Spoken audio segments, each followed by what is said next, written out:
Yeah, I think it's great what Richard's doing with Scale to Grow. The whole premise is helping companies empower teams and giving those teams autonomy. And by doing that, helping those companies move and scale much more quickly and much more efficiently.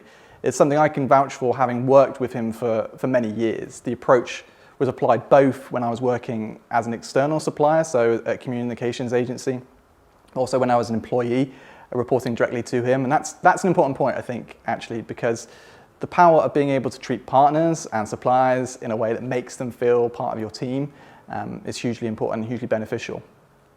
So being part of comms teams, marketing and PR primarily, in various forms, the approach Richard took was, well, for us and for all teams throughout the business, was that you were enabled to get on with the job while being fully supported. That's how it should be all of the time, but I imagine, as we can all relate, it's not necessarily the case.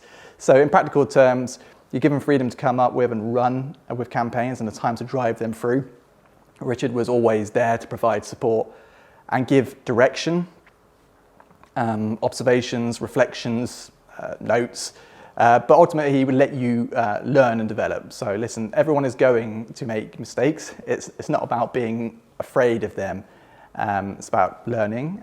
So if, you know, what I kind of describe, he normally puts in place is a sort of safety nets, but the emphasis is very much on developing the capabilities of teams for the long term, and that does take time.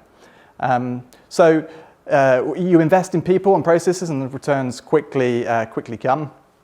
Another thing I will say about Richard is he has a really good manner and a way of delivering full and frank feedback, but in a way that is constructive and genuinely helpful. He's not going to shy away from things or from difficult discussions. He's someone that makes things happen. So when you have somebody that makes things happen, you've got to be a clear communicator. He's been there and he's done it. So if you're dealing with any of the age-old problems, people, product, processes, digitalization, get in touch with Richard, and you certainly won't regret it, that's for sure.